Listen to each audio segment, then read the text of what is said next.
This conference will now be recorded. So good morning, good evening, everyone, and welcome back to a fresh new session of the puzzle model development. And we were talking about developing the PD and EAD models using segmentation approach, right?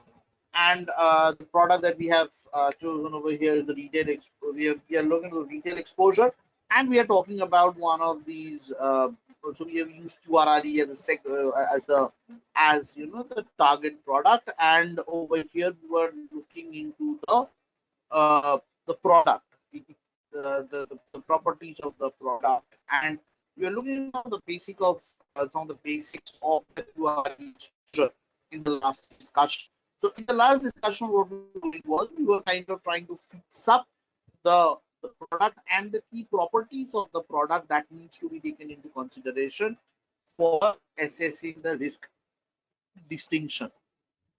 Right now, after having seen this, the next question that comes out is, so we'll just quickly walk through the key the product features, and the key product features are kind of talked about so that we have an idea about exactly what the key or it is from this product features, right, that the key properties or the key risk segments will actually be coming out, right? And the next thing that we need to talk about over here is so we started off talking about the key exposures. We talked about credit cards as the product. We talked about the key features of credit card being unsecured and no fixed term. We talked about the fact that the credit cards are the most risky lending the most risky lending product. We talked about the highest APR. We talked about the greatest chances of default, and so on. And along with that, we talked about the credit cards. We talked about limit, the three key aspects of the credit card product.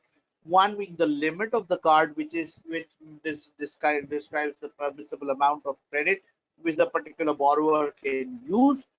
The second being the balance, which is the part of the limit that the borrower actually uses. The third being the payments per cycle that the borrower makes. And another important variable that we generally tend to look into are the purchases, the type of the purchase pattern or the spending pattern. So how is it that the spending, how is it that a particular borrower spends on his credit card? So this is another important topic that we need to talk, that we need to kind of focus on. Now, from the limit and the balance, we saw that we get an idea about the headroom that the borrower has, the low risk, high risk, low credit appetite, uh, right? The low credit appetite and the high credit appetite, the cycle payments to the transactor, and the credit appetite or the usage of the card, right? And the payments talk about the nature of or the riskiness of the borrower in terms of paying back the dues. So how regular or irregular a particular borrower is in terms of paying back the dues. So from this particular part, you can kind of identify that we can actually we can try to capture some some key pools of borrowers, and we can order them in terms of their riskiness, right? And that is the way precisely a segmentation framework works, or a segmentation model works. The objective of the segmentation model is to rank risk order the borrowers in terms of their risk.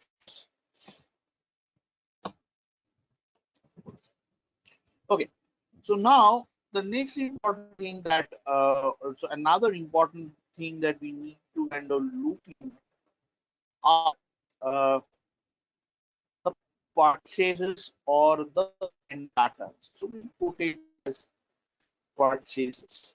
So how is it that the user of this consumer is purchasing the card, or purchasing using the card? So is he kind of purchasing from the retail outlets, or how is he doing?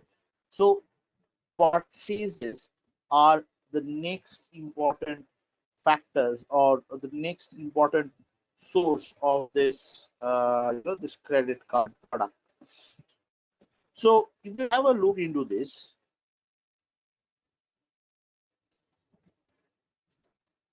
it is like the purchases,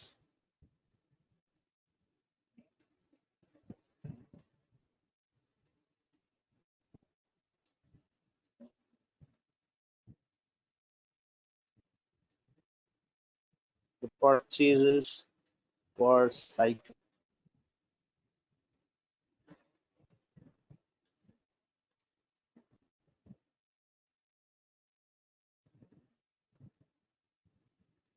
So how is it that the purchaser is purchasing the, or how is it that the purchaser is, or this particular account is kind of purchasing using his card? So over there again, there are two things that we need to look into, and they actually are very important. Number one, the purchases per cycle. Now, one of the purchases is the purchase that he does, the purchases from the retail outlets that he does, that particular purchase. The second that you have over here is cash advance. So there are some accounts, some credit card accounts which comes with a cash advance facility. So people who have been historically non-delinquent are given a cash advance facility as a particular in your card, or your card may have that feature, and if you go delinquent, then that can be taken away from you. So that is an added feature to the card. So people who, this particular criteria has this particular card, then what they can generally do is they can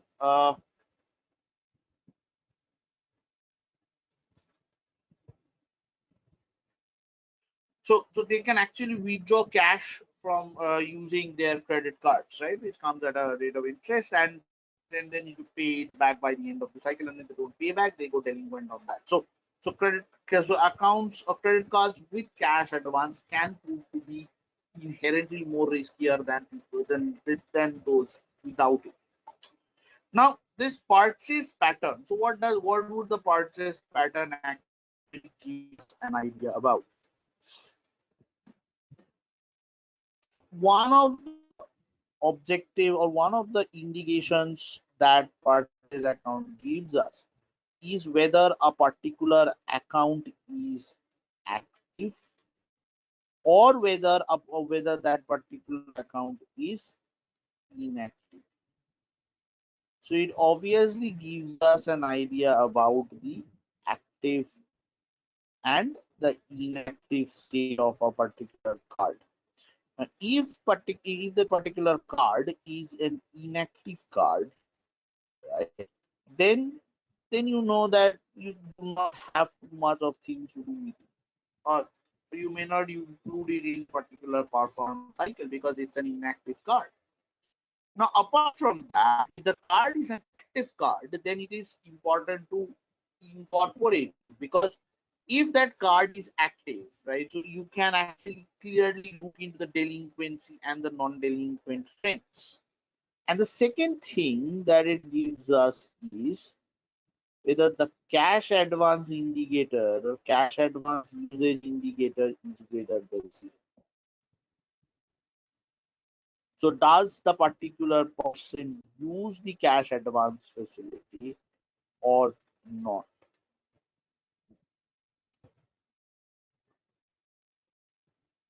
Is one or zero. Now, if the way, first of all, if the guy has a cash advance facility, so to use that, he must first of all have cash advance facility. Now, if he has that cash advance facility, then it is important to assess that whether he can actually use that cash advance facility or not. So there is a kind of thing involved into it. So this is something which is important, that I need to understand that whether this guy actually has a cash, can actually use the cash advance, and if he uses, how rich can he be? Now, all accounts do not come with a cash advance. So if an account does not have a cash advance, then cash advance will be either missing or zero for it. So, so this is what the product on the whole more or less looks like. Now, from the purchase, by looking into the purchase, the utilization, and the payment patterns, you can actually make out whether a particular person is kind of growing more riskier or less riskier for the bank. Now, it could be, it is highly possible that a particular customer is or an account holder is growing more riskier for the bank. How do you identify it? So you have the you see that the utilization is increasing, the utilization increasing from the purchases are increasing, but the payments that are coming is relatively much lower than what they are. So either the person is making or his payments are kind of concentrated around the minimum payment, or he is kind of missing out even the minimum payment. So that shows that the particular person is kind of increasing risk, right?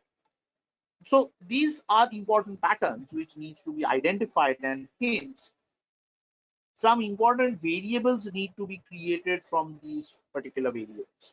Now, the four basic variables that we generally get to see for credit cards are the limit, balance, payments, and purchases.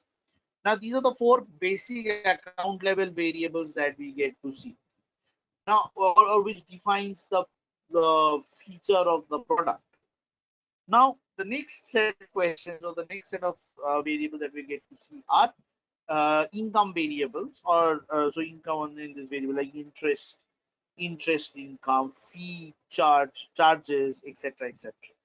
So we'll come to those a little later because that is not uh, that is kind of we are not really kind of involved into that. So now the question is, so given this credit card data, right? Now, a few important things are that given this credit card data, I need to first of all develop a PD model, a EAD model, and an LGD model for this particular data set or for this particular product. The question that comes out over here is that what are the steps of developing the model? So obviously, the first step that we come across is variable exclusions or assessing or identifying exclusions, right? So you have your raw data with you. So you have your data extracted, right? Or let me put it this way: the first step of any model development exercise or developing a PD or a EAD or a LGD model, whatever it is, the first step is to extract the data.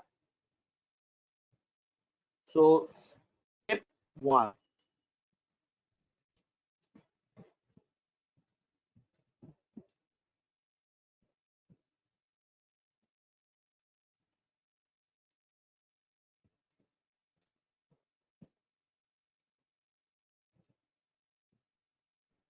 step one is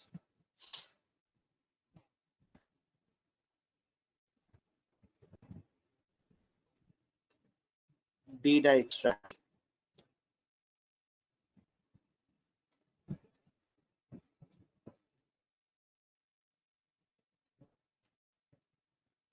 The next important thing that we have over here is that we need to talk about over here is the data extraction.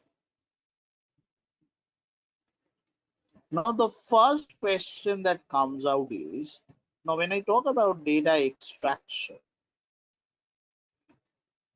the first and the most important question that comes out to us is for how many years? So what are the questions that we have while we talk about data extraction? What are the questions? The first question is for how many years will the data be extracted?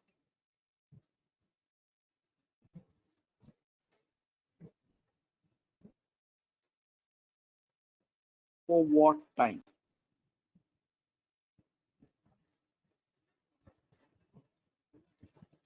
For what vintage will data be extracted?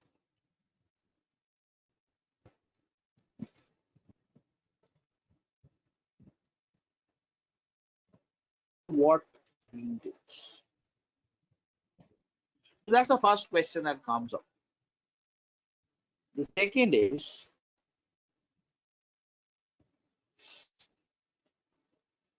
so first is what vintage. So that is like what time period will the model in the data be extracted?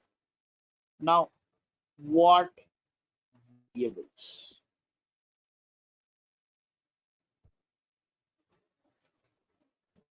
What are the variables which needs to be extracted? Variable to be extracted.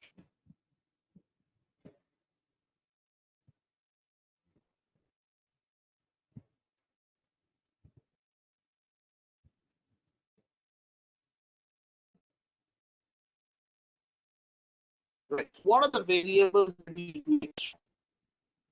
The third question is, when we are extracting the variables, what checks and controls must be there in the state of data extraction that we need to have in our minds. Right? So when I'm extracting the data from my raw database, what are the checks that I need to do? What checks and reconciliations? What checks and reconciliations to be done?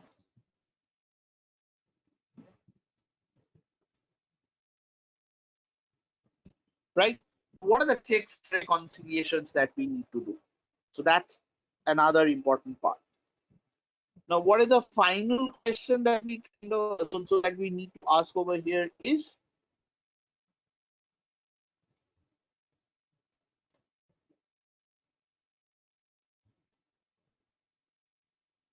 so we looked into the vintage, we have looked into the variables, we have asked the checks and the reconciliations, and finally is what accounts do we consider, or rather what type of accounts are we going to consider?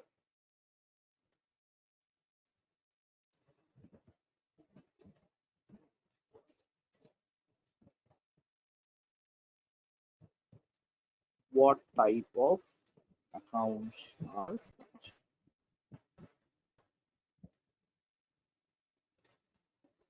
So these are the four questions that we need to assess. So for the first question is for what vintage. So that is precisely the time period problem. The second question is what variables. So that's the choice of the variable or the variable exclusion problems. The, the third question is what type of account. So that's the observation exclusion problem. And final is reconciliation. So these are the data reconciliation and data control problems or the data checks, checks and governance. So let's start off with the first question in place. So the first question that I have in place is for what vintage of time are we trying to develop the model? The vintage problem for Basel models.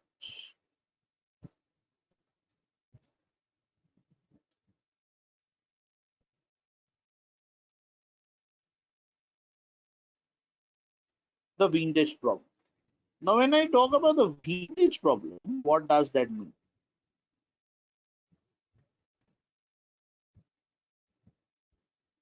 So when I have the vintage problem is that what is that data time period or the time frame for which I am going to choose the Basel data.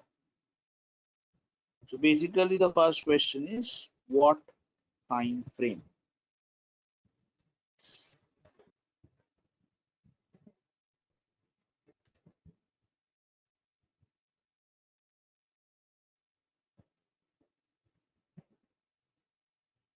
What time frame?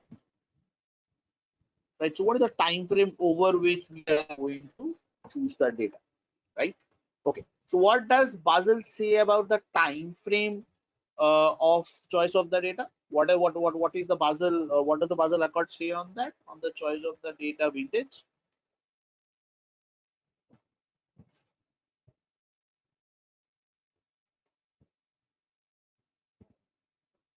Minimum 5 years for retail And and should complete a business cycle, including and including a including economic downturn too. including a downturn period. So basically, what it says is that yes, it must. So basically, whenever you are choosing a Basel model data, your data must be minimum of 5 to 7 years. And what should be the nature of the data? It should be a monthly account level data, right? Okay. And apart from this, what else does Basel say about the choice of the data periods? About the data frame? 5 years, including an economic downturn, and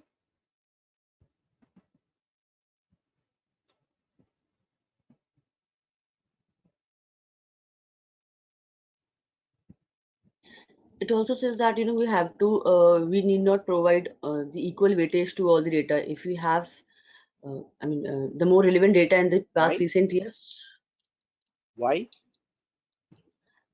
because if we get the more relevant data in the past few years, so we can What give do you more mean weightage by to recent relevant data. data? What do you mean by Uh, relevant data?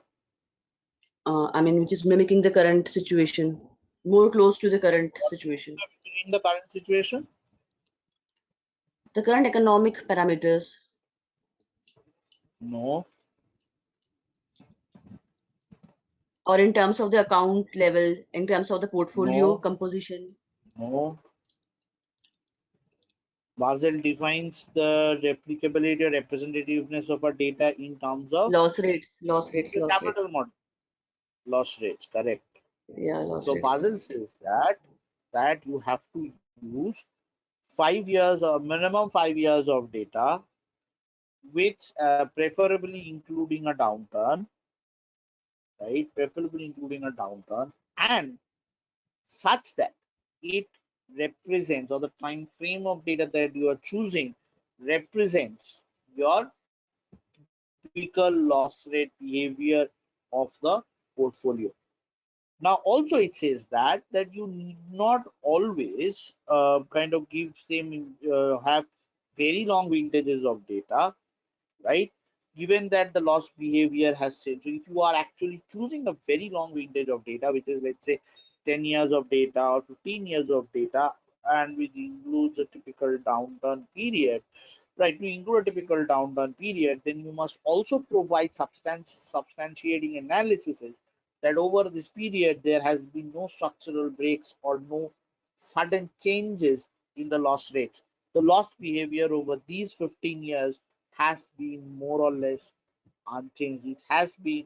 There has been gradual rises and falls, but it has always kind of reverted back to its long run trend, right? So there can be minor divergences when you include downturn period, but on the whole, if I plot a long run loss rate and I plot all my loss rates around that, so there will be a period when it is, the loss rate is near to this long run line, then there may be further some divergences, but then again it must return back to that overall loss rate behavior, right? So these are the criteria, these are the important features that Basel talks about when we uh, try to choose the data for which, or the vintage of the data for which, vintage over which we want to extract the data,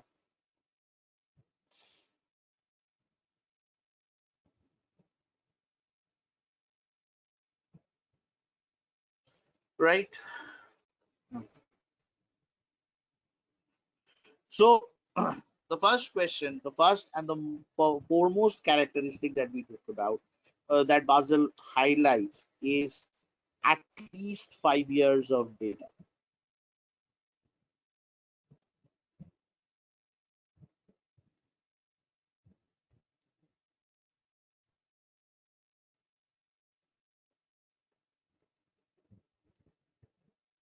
at least 5 years of data.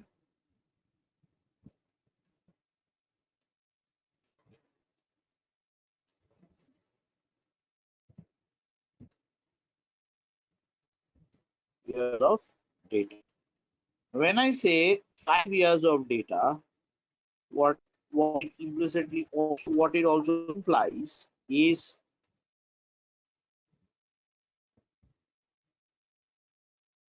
an account level, because a PD model that you build is an account level variable, right?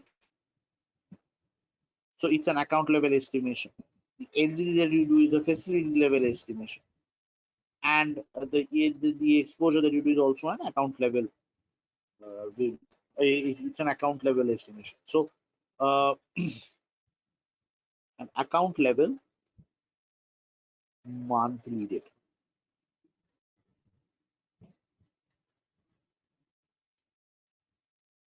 Monthly data. So these are the first requirements that when you are actually extracting, you know that you have to extract the data at a monthly level, and you are to extract it not at a customer but at an account level, right? So that's the first point. The second point is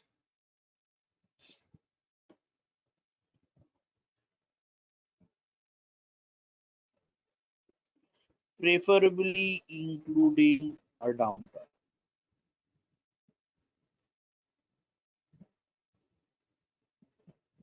Including a downtime.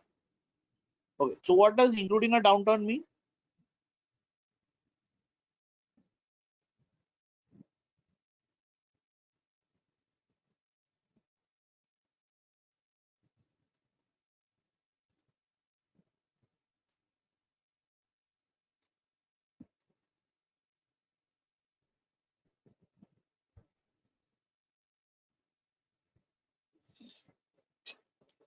Preferably including a downturn. So what does including a downturn mean over here?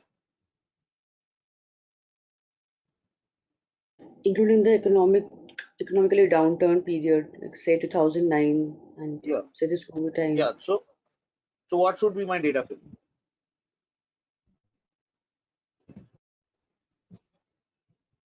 So I'm trying to develop a model now. This is 2019, right? 2020. So I'll be using data till 2018, right? So 2018, and then the 2019 will be my out of sample data. I mean, out of time validation samples. So what I do is, so what I should do is I should start from 2008 till 2019, right? And in this way, I'm including a downturn. Correct? That's so that is what you are saying. But then should we include the downturn period at the very start of the data? It won't create any bias. Okay, so we start from 2000 and do it till 2008, and let's say the loss rate is representative over a period of time. So I use data from 2000 till 2008, or say 2010. That's 10 years of monthly data, and I develop the model. So does that include the downturn now? But that is not the recent But the representative of data. loss rate is, assuming that the loss rate is representative, and there are no major changes in the loss rate. So does that include the downturn? We are using 10 years of data over there as well. Yeah, it does, but I'm not sure if you can use that old data for developing Why current not? model for 2019. Why can I use? And if not, why not? Why can't I use? Because all the economic factors will drastically change. So even the portfolio composition and everything will change. I mean, the population stability will also change this way. I mean, Not necessary. Now let's assume that I have all my PSIs and CSIs, everything remains stable and unchanged for for all these for all for the entire period. There has been, because credit cards are generally stable portfolios, you don't see this. So in that case, can I use it? I don't think so. Why not?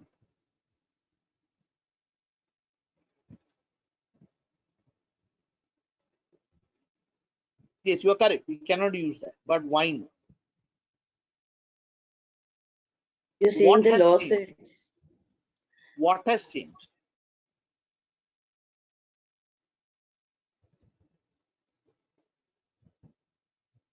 The loss rates have remained unchanged, right?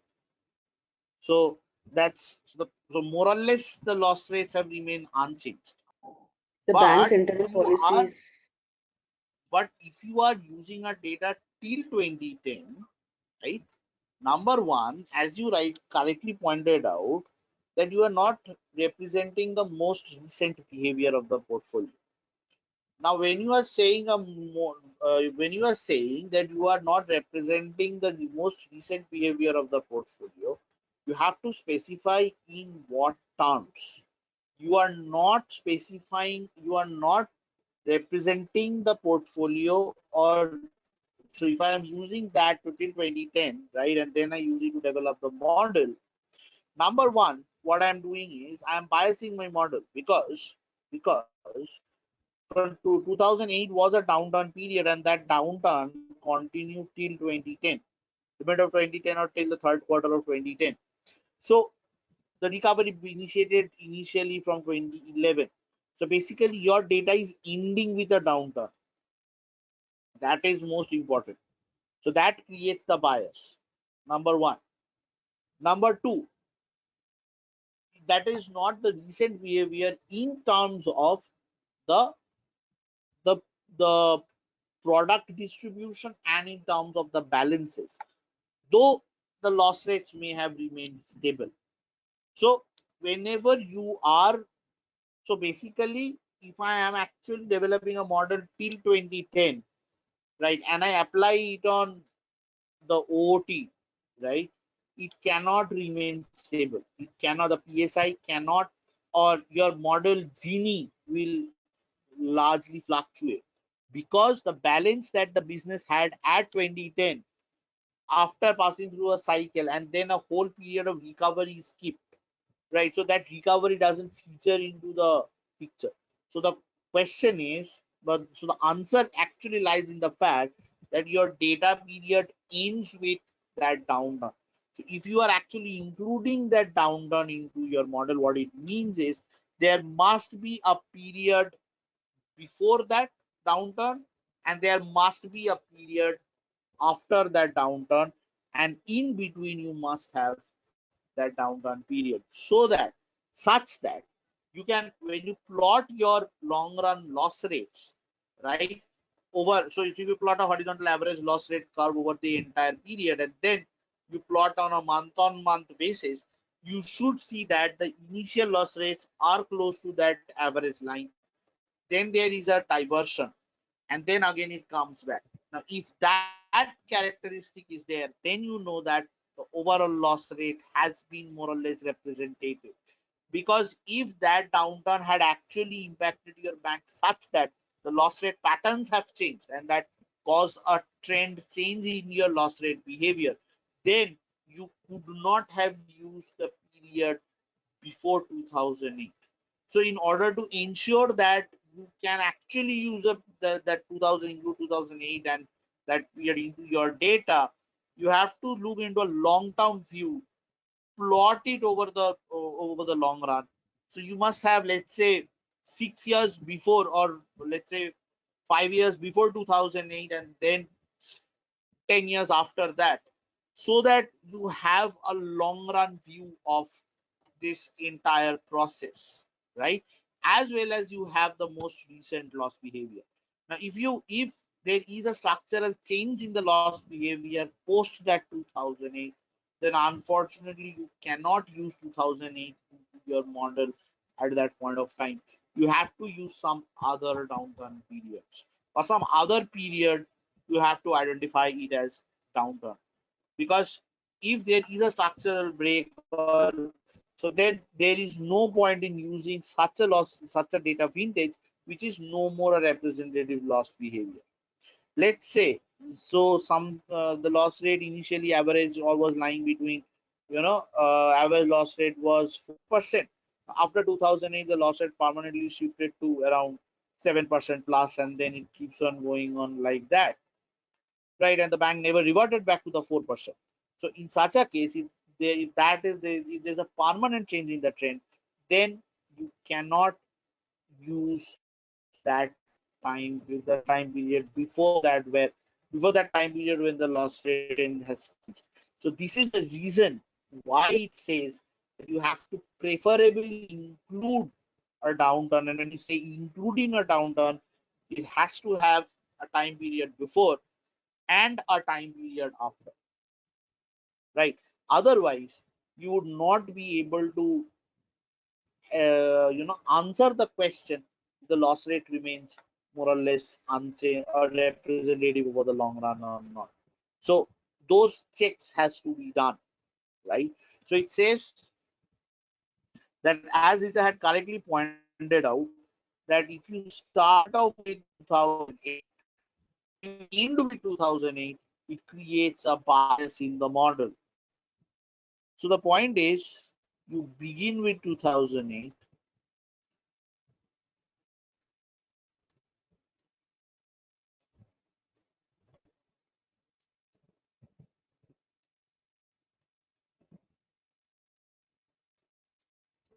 cannot begin with 2008,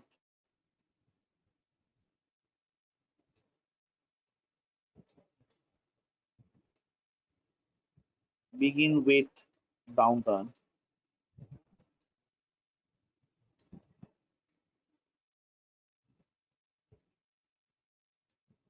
downturn. And the second point is, you cannot start with a downturn. Otherwise, it will give you a misleading picture of the loss behavior. You cannot start with downturn. Now, after this, so this is one of the checks that you have to do, that the downturn period is being included into your data. Now with after 2008 now onwards, right? So so after you have like 3-4 years down the line, the definition of that extreme downturn will shift from 2008 to perhaps to 2020, right? So now, so then there will be a time period when we would be looking. So when Basel models being developed in 2030 or 2031, we'll be using 2020 as a typical downturn period, right? So such that you would have sufficient performances looking down as well. So, so this including a downturn is something which is important, right? You need to ensure that this data selection does not inculcate a bias into the model, right? So downturn selection bias. So we need to be vigilant about the fact that there is no bias which is caused in the model. So no bias which is caused in the model.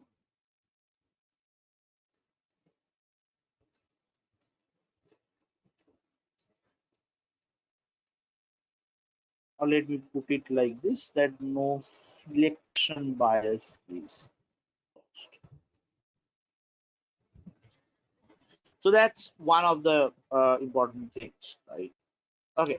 So the third point, obviously, as we discussed, stems from the second point. That is, the loss rates, the period that you choose must have representative loss rates. So if you believe that your historical loss rates are not a good representation of the current loss rate behavior of your business with supporting analysis, then you can drop off them and use the most recent time periods.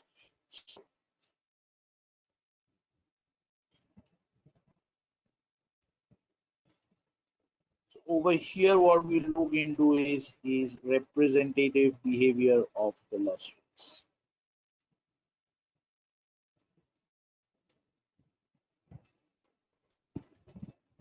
Representative loss rates.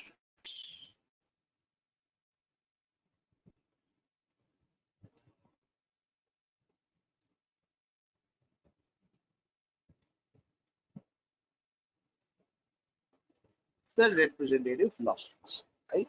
So Basel has respective paragraphs where these are discussed, right? So just kind of have a look into these paragraphs once.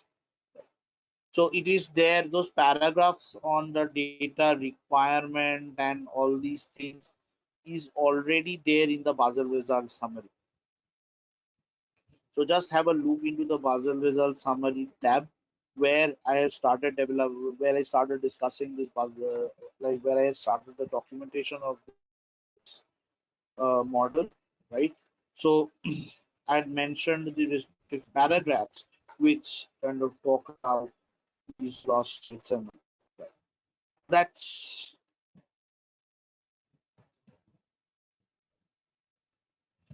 so over here if you see I had mentioned the paragraphs, right? That they're all with all definitions and everything. So how to define QRRE and so on, right? So you have the default definition, unlike willingness to pay. You have all the requirement of these things, right? Then you have the data requirements over here that is mentioned. So it was a paragraph 465, 464, and 466, right? So these paragraphs are mentioned over there. You just have a look at the paragraph. I'm just giving you the basic idea. So when you are kind of extracting, so the first questions, so basically you are kind of trying to extract at least 5 years of account level monthly data such that you can include a downturn. And after you have extracted and you have loaded into the loss rate, so you look into your portfolio reports, you try to find out what has been the typical loss rates and from the net charge of patterns, and you see whether the loss rates have been kind of representative or not. And then you know that okay, then you kind of lock your period for the lock your vintage for which the data you are extracting. Now the next question is that of the variables. Now when I talk about the variables to be extracted, so what kind of variables do I extract? Obviously, I will kind of extract account level information. I'll extract other kind of information. I would also need other kind of information. So the next question that asks you is that okay, what are the variables that you would like to extract? So the next question that comes over here is the problem of the variable extraction or the variable problem.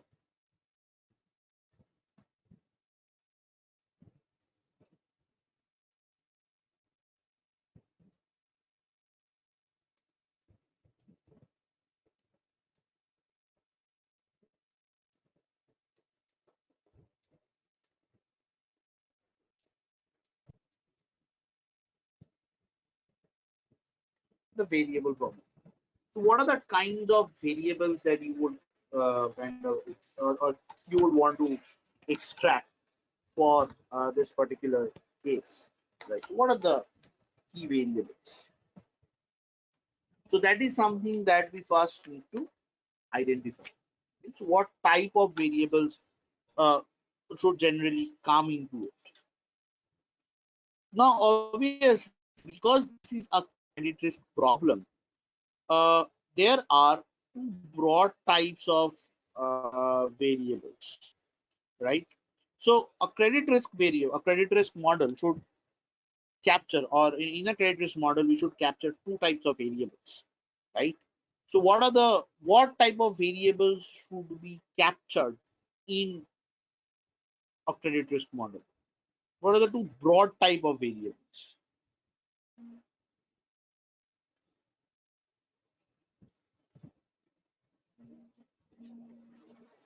Transaction and borrower level, obligor and transaction level. That's the level of aggregation. So you are kind of extracting data at an account level. So you're talking about the observations. I am asking about the variable type. So what kind of variables should I be actually capturing? Like in the sense, like what, so these variables should capture what type of risks. So if I'm trying to develop a credit risk model, so my variables should capture certain specific risks. What are the risks that it should capture?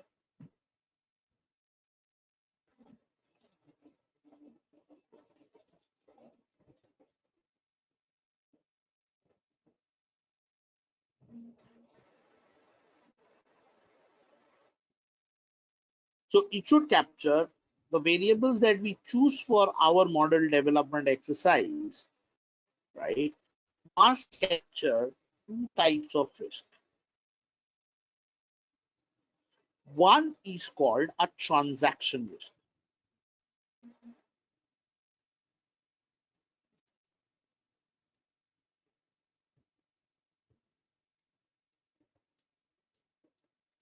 It's a transaction risk.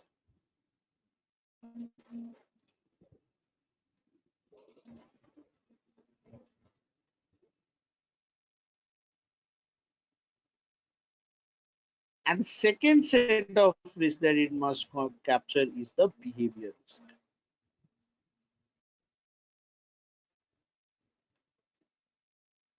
It's the behavior risk.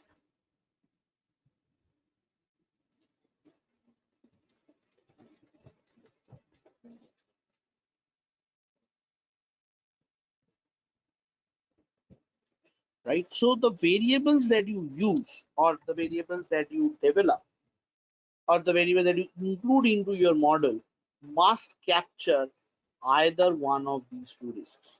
It must either capture the transaction risk associated with the borrower. So now the transaction risk arises or are those sources which helps us identifying that the transaction that the borrower makes every month for payment, right? So what are the factors which can affect that? The second is the behavior risk, right? Now the transaction risk to some extent impacts the behavior risk. So, so the variables which impact the behavior, so which can impact the possible behavior of the applicant, is kind of falls under the behavior risk of the borrower, right? So let's say a transaction risk. So what is it that can actually impact a borrower's transaction at the end of the month? The fact is lack of income. What is the behavior risk associated with it, right? So basically it may be that he has kind of become a spendthrift and he has been spending too much on other credits. So there has been a certain change in his behavior in terms of his spending pattern, right? Which is leading, which along with the which impacts the transaction, along with the transaction risk, leads to the credit risk. But variables which do not either capture the transaction risk or the behavior risk are not included into the. So over here, variables which are market variables or variables which capture operational risk are kind of variables which are removed from the analysis, right? So any variables which capture any other sources of risk, any kind of variables which capture market risk,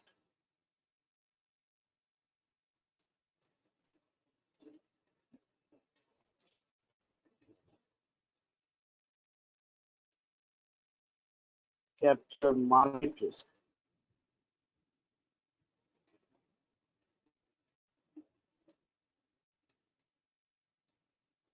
or variables which capture uh, operational risk.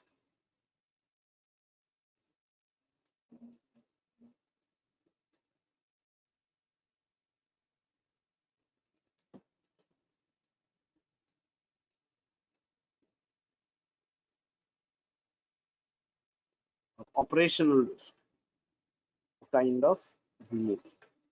So any variable which provides me information other than the information on the transaction and on the behavior of the borrower are kind of excluded. So these forms the first level of exclusion. So variables which only either impact transaction or which impact transaction risk and the other behavior risk are the ones which are used into the model. So only behavioral or account level information are a part of the data in while I'm extracting the data. Now, generally what happens is when we extract the data, we generally do it in a lump, right? We don't do this. So after this is done, right, this part is taken care of through what we call variable exclusions. So post all the variables have been extracted, these are the variables which are kind of removed from the analysis. So this part is your variable exclusion. So when your model when you start developing your model, the first foremost step after the first level of you know so after the first level of extraction is the first level sign off of extraction is to identify the variable exclusions, the variables which would not be required for model development or developing a credit risk model. So the first step after this is, or in the variable problems is variable exclusion. So irrelevant variables are excluded from the analysis.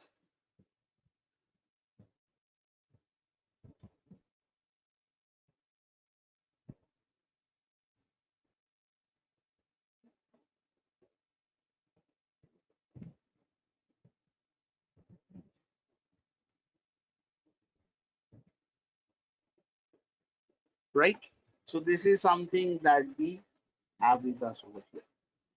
Now, after you have done the variable selection, so after you have done the variable exclusion, the variable exclusions are done.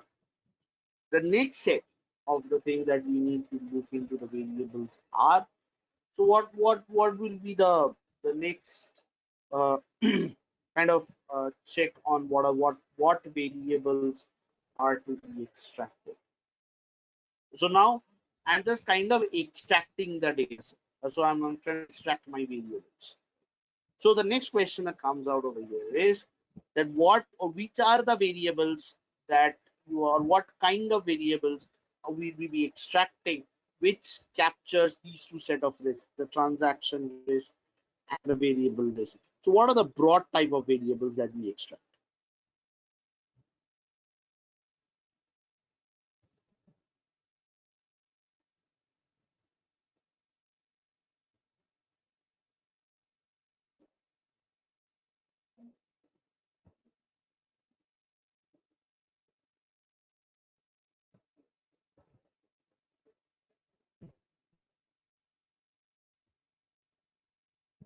So what are the broad set of variables that we would need to extract such that the transaction risk, behavior risk, and all these risks are kind of covered? What what type of variables? Look into the credit card as a product and answer this. What type of variables should I be incorporating into this? Uh, Payment patterns,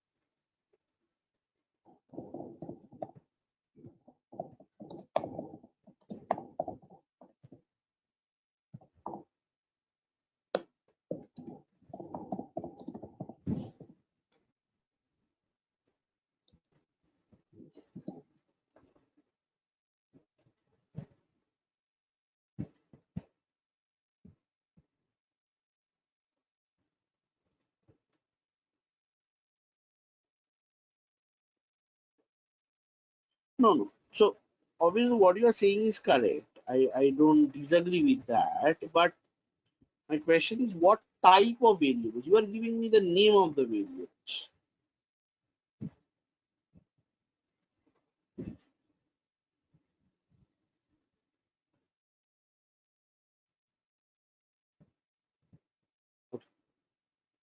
The variables that the broad type of variables that generally come out can be classified into types. The first and the foremost that we have over here, or that we can kind of talk about over here, is the ID variables.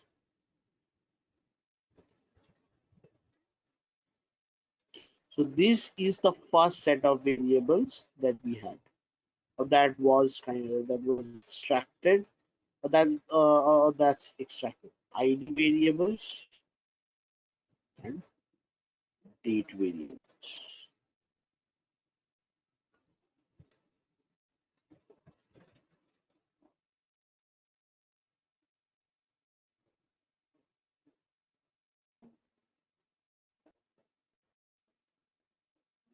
The first set of variables that we think of extracting over here are ID variables and date variables. That's the first part. The second set of variables that we would kind of use are your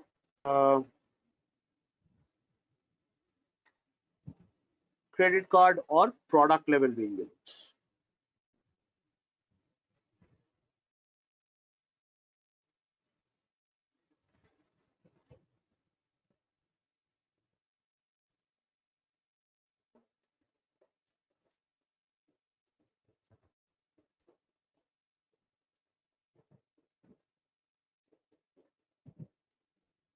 The product level variables.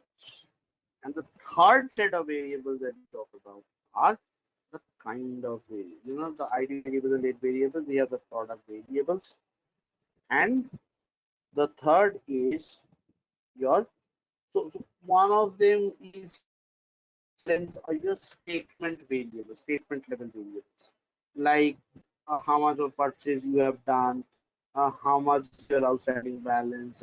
So the second set of variables that we have over here are the statement level variables. So which has whether you have also what is the amount you have used, the date of payment that you have used, and so on. So third set of variables that we have are the statement level variables.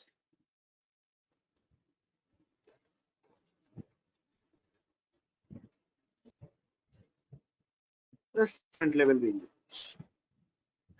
So these are some of the important set of variables. Now, when I talk about a statement level variable, what do I mean? I mean the purchases, the cash advance, the payments that you have made. Whether the now, if you compare the minimum amount due and the actual payment, we find out particular borrower is delinquent or not. Right. So the delinquency variable is a very critical behavioral variable, and so that is why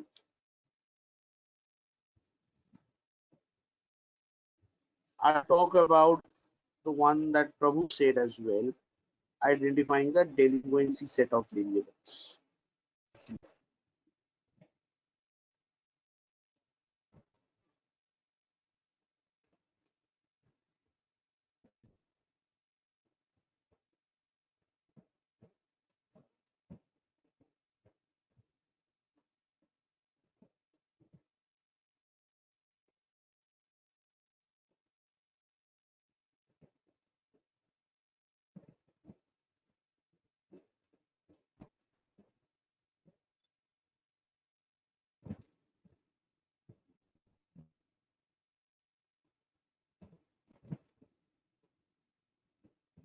You have the delinquency variables.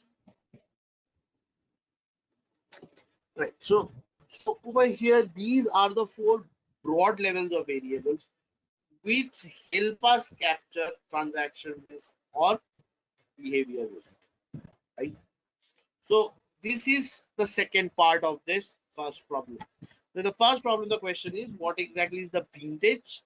right? The second is, now once I've identified the vintage, I need to identify those variables for which I need to extract, right? And when you have these variables, right, so the variable problem is also, it's kind of, a very, very tricky problem, because when you are actually extracting variables, you may not do only an internal extraction, right? So you may primarily rely on your internal variables, but your internal variables will only give you a partial picture about the riskiness of the respective accounts, right? So you can also use external data, which is your bureau data. And in such a case, your data extraction gets bifurcated into internal data extraction, bureau data extraction. And then at a variable level, all the variable should come in together, right? So this is the second question, or the second part of the first question. Okay. Now the third thing that we need to keep in mind over here is that those variables which appear or which has been present throughout all the vintages are the ones that should be used. So over here, if you think about it, we are actually, so what we are talking about is, we are actually talking about doing something like a first occurrence, last occurrence analysis. So we are trying to see that out of all these variables, right, which are the variables which have been present throughout these vintages, right? So if some variables are being dropped and they come back after a point of time, then we know that those variables are not really very important. So if a variable has been dropped multiple times, right, from the data dictionary, right, then that's where the first occurrence, last occurrence analysis comes in. That, what I'm trying to say is that, hey, look, when I'm selecting the data, when I'm looking at the variables, I'm choosing only those variables who have been present throughout. They are the ones who have been, who have been present throughout, and they have not kind of created any problem. I mean, have not, so those have been present throughout, and there is no missing, and they are not missing over a period of time, because it's highly likely that if a variable is missing for a year, then it was not was dropped for a year and then came back, or dropped for a couple of years, a couple of times, and then they come back. What it means is that they are not really important to the final set of variables. So that variable is more or less risky. So what we have over here is the first occurrence and last occurrence analysis.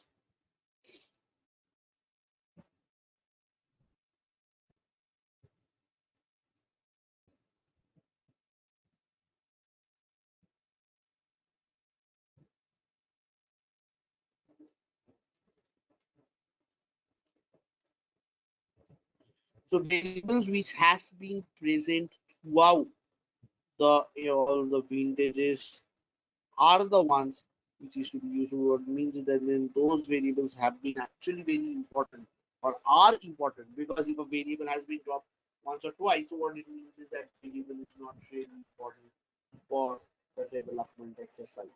And hence that this analysis is important to ensure that only the relevant set of variables are extracted, right?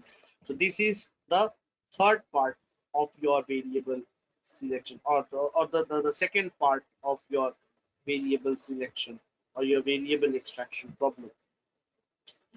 Now there is another important thing. Now what happens often is that there may be certain changes, which has happened, or I'll talk about this variable selection. So this is a problem where, the variables can help us capture whether the loss rate are, or whether the loss rates have been representative or not. So this is where one of the variables can help us identify. So let's say, so there is a period from where onwards you see that there has been a mild spike, and it has been something like that. But that increase has kind of stayed back. Now, the question that how do I know that whether that increase that has happened, whether it's something very impactful or not? Now, to assess that, what we plan to do is we say that fair enough, the point where the loss rate has changed its behavior, right?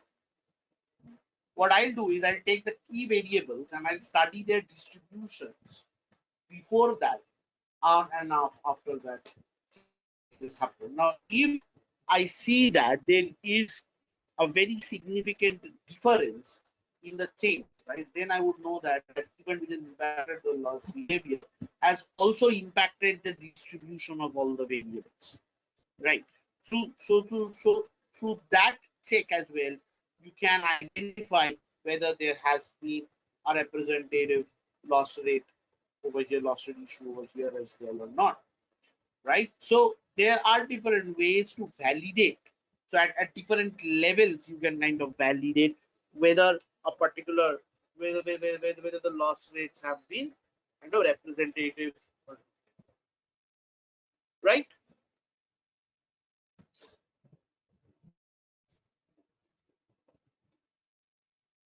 So any kind of questions up to this point? Tanmay, on vintage, suppose I have to create a model in 2020 or 2019 for Basel. So what vintage then I will take? Because 2008 onwards I can't take, and before that it will be too long. So See, that can be too long, and if it's too long, there is no problem as long as the loss rates are more or less similar.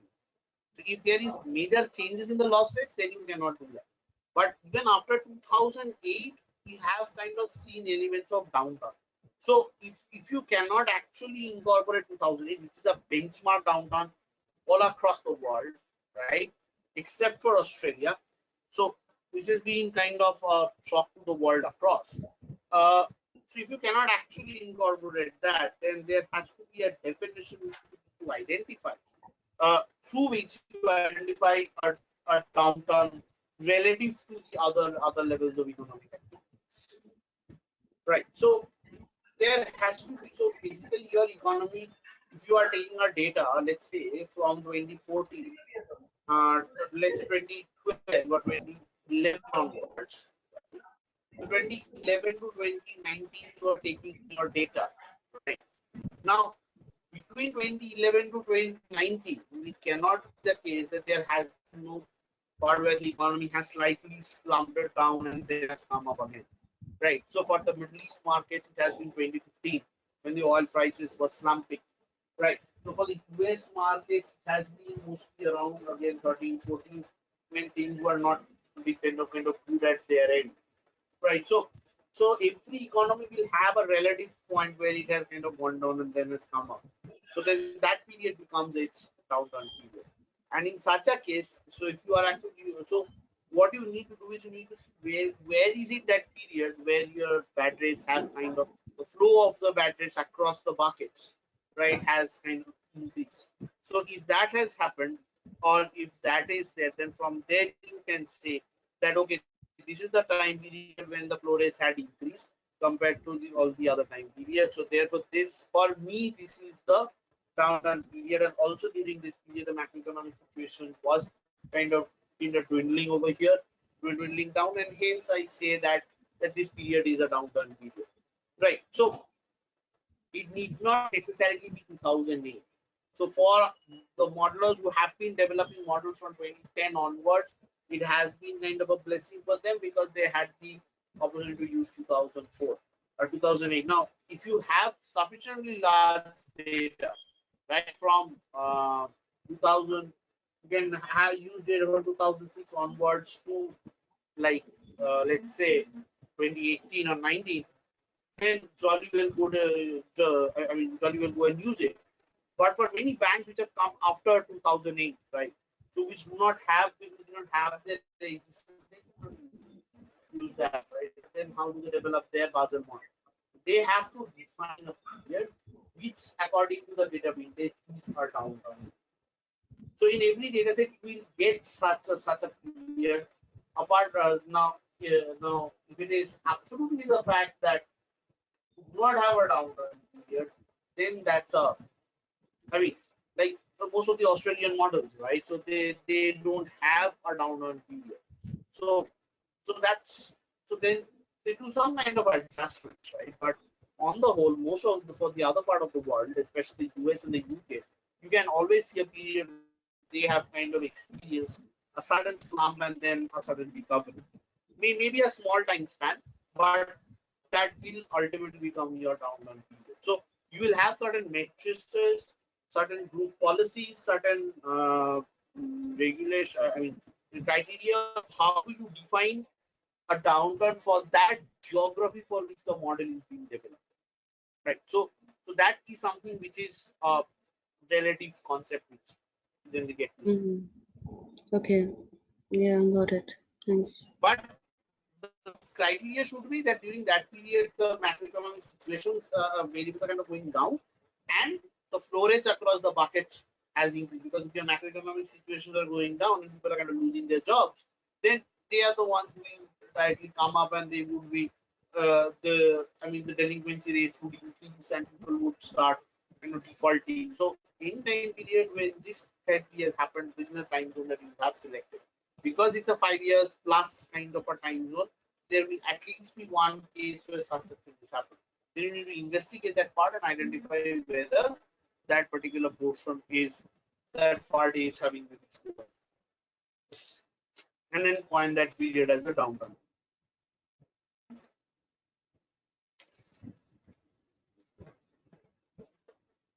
Yeah, okay, then. Thanks. Right?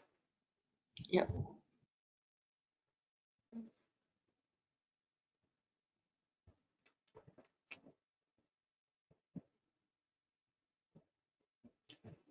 Perfect.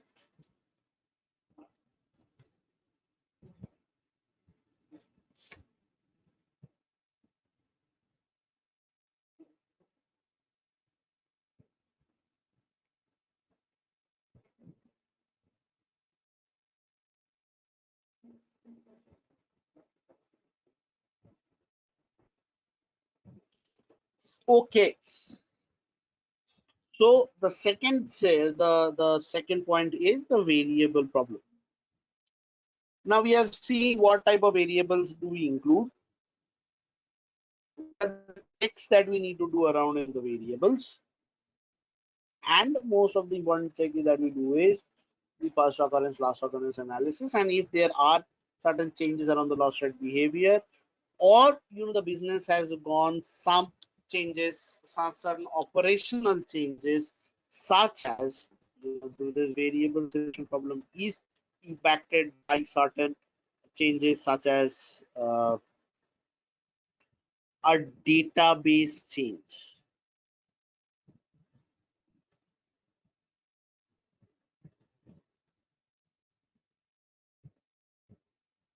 So the way previously the data was kind of being maintained is being maintained in this manner. Now there has been a data migration. Now, given that there has been a data migration, right? This variable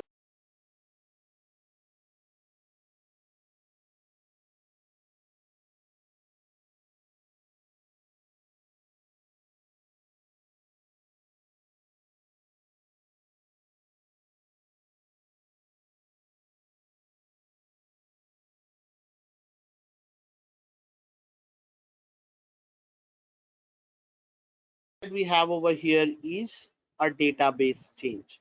So now if I have a database change, the way the data is kind of managed over here, then the next thing that we see is that yes, the variable does not work properly, right? So what happens is that that database change or the migration in the database can impact the distribution in the variables. So if there are any changes, in the loss rate trends, or in the or have or things such as database migration has happened, some variables have changed, some variables or usages of balance variable finance or has been prescribed by the finance team, then in such a case, the variables must undergo through a distribution analysis, and it must be validated that their distributions are unchanged. So what we must validate is unchanged distribution.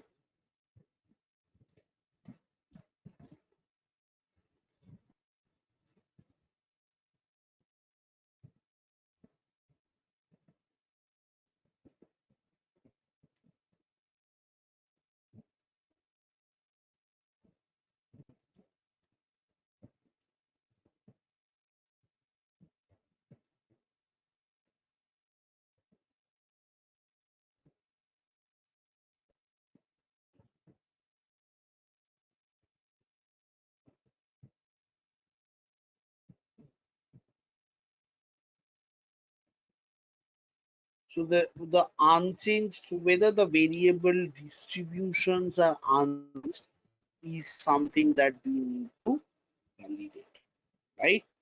So when the data extraction exercise is happening, it must happen along these lines. So these are the checks that has to go in when we are doing a data extraction check, when we are doing a data extraction exercise. Now the question that often comes out is that you have been talking about variable exclusion. So can you name some variables which are excluded or which are generally excluded?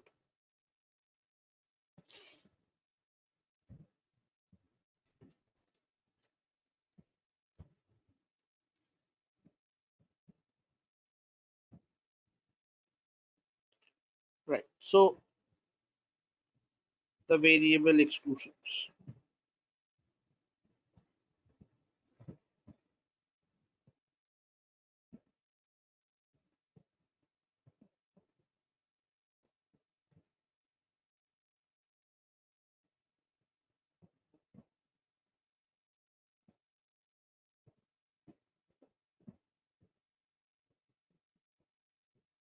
So what are the type of variables which are excluded? So one of the variables that we exclude over here is the operational variables.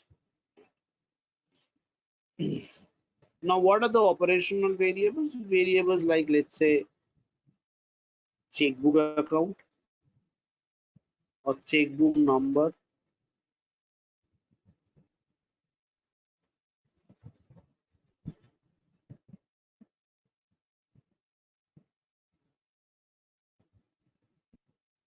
Let's say branch, or let's say account opening branch,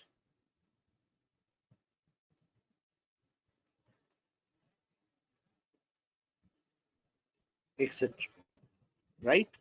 So these are the type of variables which have to be removed. So any kind of operational variable, let's say checkbook number, right? Branch where the account has been opened, account where the account uses checkbook or not. So these are kind of variables which are to be excluded. So and variables which fail the first occurrence last occurrence test.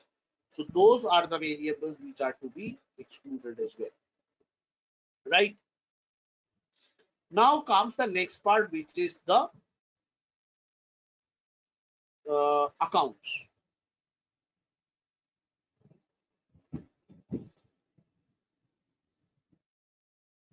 So the next is what type of accounts.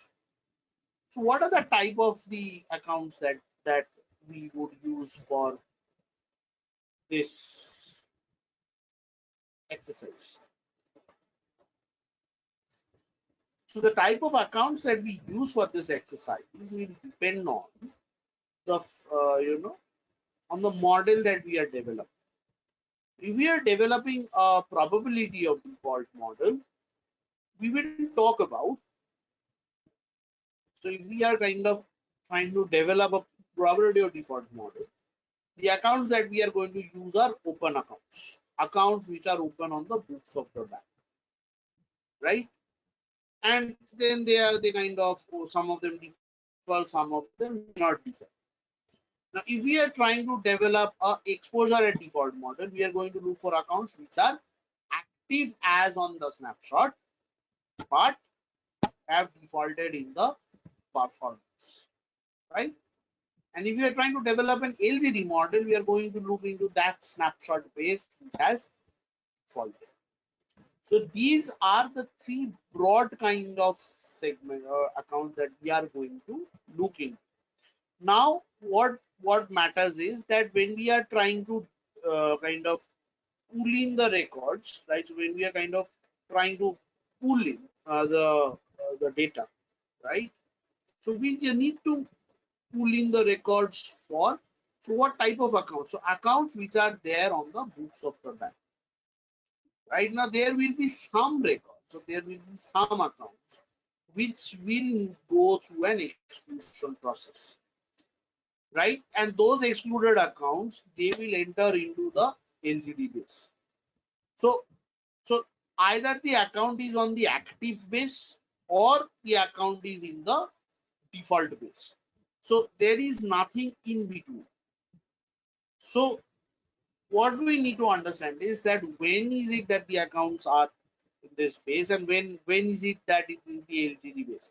So accounts which are active, right?